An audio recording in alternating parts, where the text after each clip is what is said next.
दोस्तों, जय श्री राधे, जय श्री कृष्ण। आप सभी जानते हैं 8 सितंबर से पितृपक्ष लगने वाला है और पितृपक्ष 16 दिन का होता है। हमेशा लोगों के मन में यह बात आती है कि 16 दिन हम पितरों को कैसे खुश करें, वो कैसे खुश हो सकते हैं, उसके लिए कैसे पता लगाएं कि पितृदोष कैसे होता है।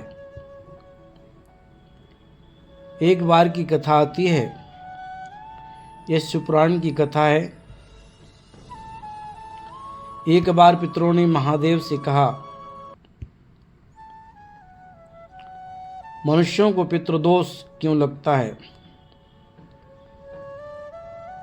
और पितरों ने बाबा उसके लिए क्या उपाय करें? पितरों ने भोले बाबा के चरणों को पकड़ लिया और निवेदन किया, प्रभु आप बताइए पितृदोष कैसा होता है, उसके लक्षण क्या होते हैं, क्या समाधान है? बाबा ने कहा, यदि व्यक्ति 4 लक्षण होते हैं। बाबा कहते हैं, पहला लक्षण, यदि आप 1 रुपया कमाते हैं और आपका 1.25 रुपये लग रहा है तो मान लीजिए कि आपके घर में पितृदोष है। दूसरा लक्षण, घर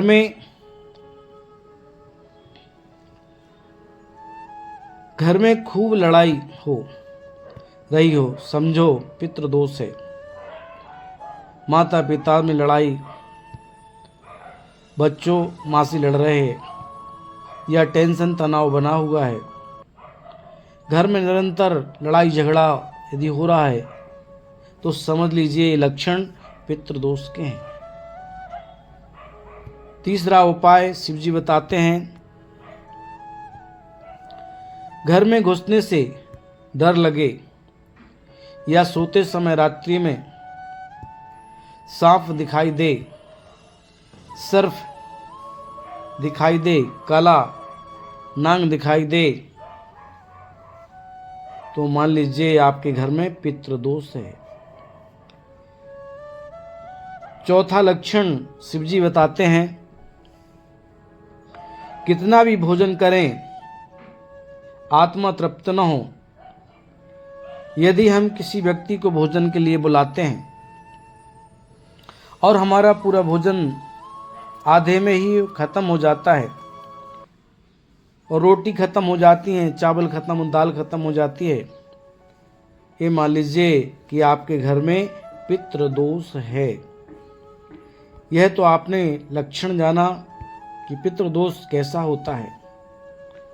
यदि दोस्तों 16 दिन तक पितरों के लिए जल दिया जाए, गंगा जी में तो देते हैं पर नर्मदा जी का बड़ा महत्व है।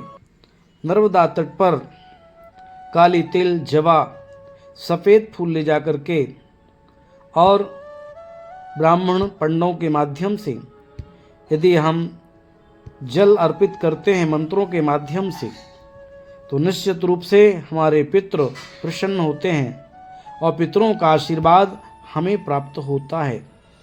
इसलिए हम 16 दिन तक जल में और बैठ करके, नर्मदा जी के तट पर बैठ करके और पंडों ब्राह्मणों के माध्यम से जब तर्पण करते हैं, सबसे पहले हम सूर्य नारायण को जल देते हैं, फिर हम ऋषियों को जल देते हैं, फिर इसके बाद पितरों को जल देते हैं।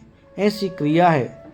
ऐसा यदि करते हैं तो निश्चित रूप से हमारे पितृ प्रसन्न हो जाते हैं। यदि आप 16 दिन ऐसा नहीं कर पाते,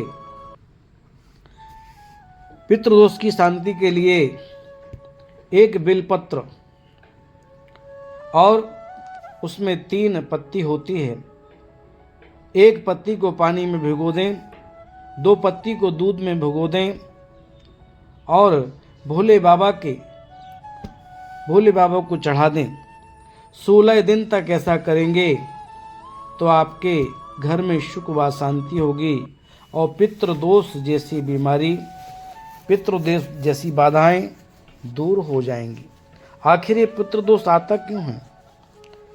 क्योंकि जब हमारे माता पिता रहते हैं तब हम उनकी सेवा नहीं कर पाते, उनको समय पर भोजन नहीं दे पाते, समय पे पानी नहीं पिला पाते।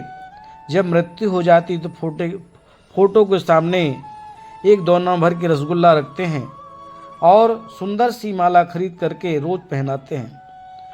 यदि जीते जी माता पिता की ऐसी सेवा की होती, माला पहनाया होता, उनके हाथ पांव दबाए होते और उनका आशीर्वाद लिया होता तो आज आपको रसगुल्ला रखने की जरूरत न पड़ती। और यदि हम निरंतर माता पिता को भगवान माने, उनकी सेवा करें तो आपके घर में कोई दरिद्रता, कोई अनिष्ट नहीं हो सकता। पितृ भी भगवान होते हैं। दोस्तों, आपको वीडियो कैसा लगा? यदि अच्छा लगा तो आप लाइक जरूर करें। जय श्री राधे, जय श्री कृष्ण।